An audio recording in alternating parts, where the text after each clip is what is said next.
Channel hii ya Siafu Online TV haipo kwa ajili ya maswala ya siasa. Iko mbali kabisa, kwa sababu hii sio taasisi ya kichama wala ya kiserikali. Ila akitokea mshenzi mmoja ambaye kwao huwa hajafunzwa, basi Ibrahim Siafu ipo kwa ajili ya kumfunza mshenzi huyo. Na sio huyu tu ambaye mnamuona.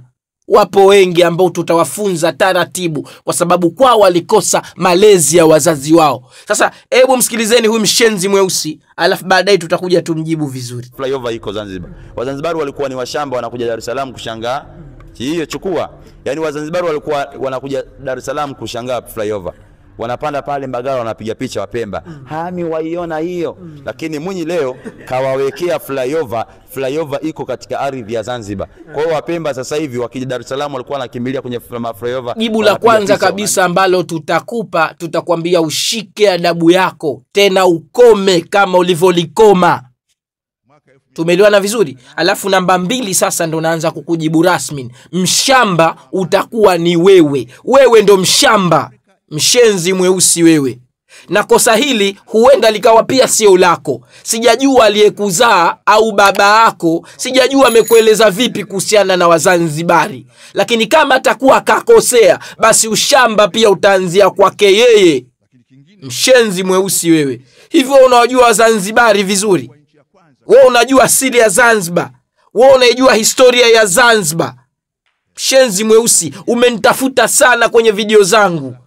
Ulikuwa unatoa comment za kijinga na nikakwambia kuna siku utaingia kwenye mfumo. Sasa leo ndo umeingia kwenye mfumo wangu. Mimi ndo Ibrahim Siafu, ambaye nipo kwa ajili ya washenzi kama nyie.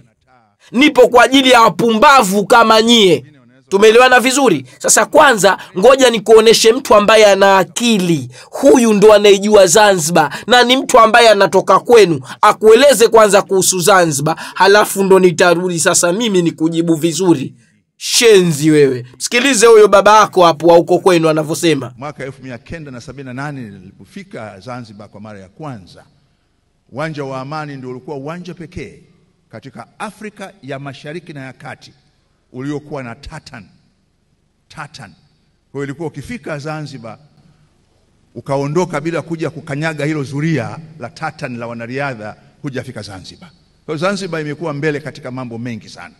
Lakini kingine kilichokuwa cha mvuto kabisa, Zanzibar ndio ilikuwa nchi ya kwanza katika Afrika ya Mashariki na Kati kuwa na television ya rangi.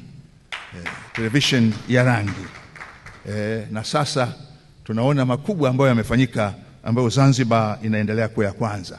Lakini pia Zanzibar ilikuwa ndio nchi ya kwanza kuwa na taa za umeme barabarani kabla ya miji mingi ya Ulaya kuwa na taa za aina hiyo. Lakini pia wengine wanaweza wasifahamu, Zanzibar zamani ilikuwa na reli kutoka hapa mjini mpaka Bububu. Na Bububu ni kwa sababu ile tu ni kwa sababu bu bu bu bu bu, basi wakasema Bububu, wakasema Bububu. Kwa hiyo Zanzibar imekuwa na mengi na itakuwa na mengi ya kutufunda, na baada ya hapo tuyazingatie. Zanzibar imekuwa na mengi na itakuwa ina mengi ya kutufunda, hivyo tuyazingatie.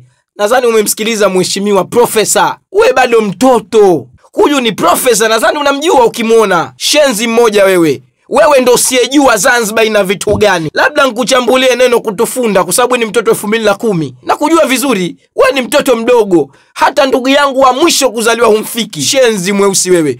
Neno kutufunda ni kutufundisha au kutuelimisha. Zanzibar itakuwa ina mengi ya kutufunda. Zanzibar itakuwa ina mengi ya kutuelimisha na kutufunza. Unakuja unaitwa Zanzibari wa shamba. Mshamba wewe, ambaye umekosa kukaa kwenye mitandao ukasikiliza viongozi wako wajua anasema nini kuhusu Zanzibar. Halafu nikwambie tu, wewe ni mtoto mdogo. Nikikwambia mtoto mdogo manake nakujua. Miaka 7 nyuma au sio miaka 3 ulikuja Zanzibar msikitini kwetu hapa na mimi shahidi nipo ndani.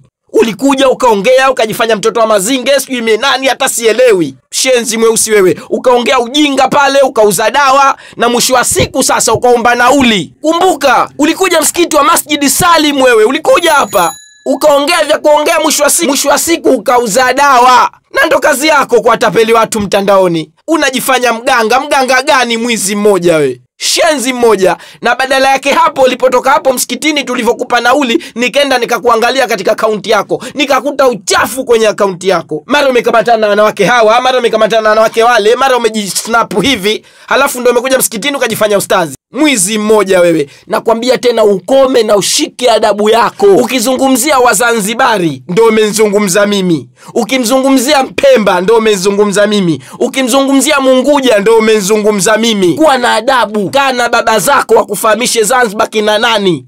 Kaa na wazazi wako wakueleze vizuri historia wa Zanzibari. Kenge mmoja wewe. Na umenitafuta sana, na klipu zako unaziona nazipuuza, kwa sababu sioni sababu yoyote ya kuongea na mjinga kama wewe. Ushike adabu yako. Wazanzibari waache. Si tumeelewana vizuri? Wazanzibari waache kabisa. Fanya mambo yako, tapeli watu kwa njia zako. Yani Wazanzibari walikuwa wanakuja Dar es Salaam kushangaa flyover, wanapanda pale Mbagala wanapiga picha Wapemba. Hami waiona. Narejea tena, shika adabu yako. Kaa na baba yako akufundishe hilo neno linatamkwa vipi, sio hami.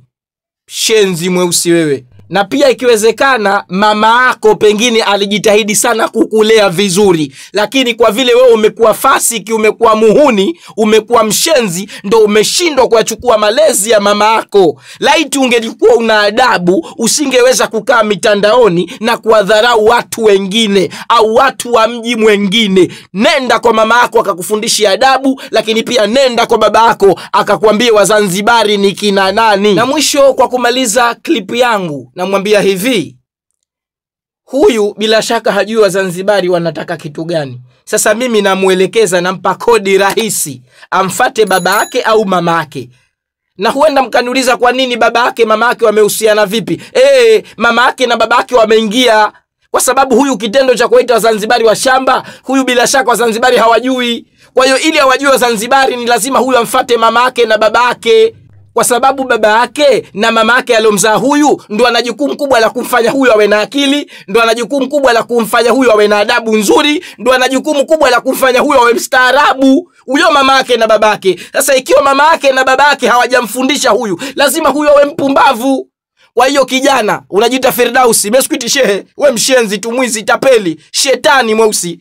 Sawa, mfate baba yako, mwambie baba, kwani Wazanzibari ni wakina nani? Mama, kwani Wazanzibari wanataka nini? Kipo kitu ambacho Wazanzibari wanakitaka. Sasa huyu amfate babake, atamwambia mwanangu, Wazanzibari miaka yote wanataka kitu fulani. Si tumeelewana vizuri? Halafu pia na waandishi wa habari wote wanomhoji huyu, wote wagonjwa na hizo channel za kijinga.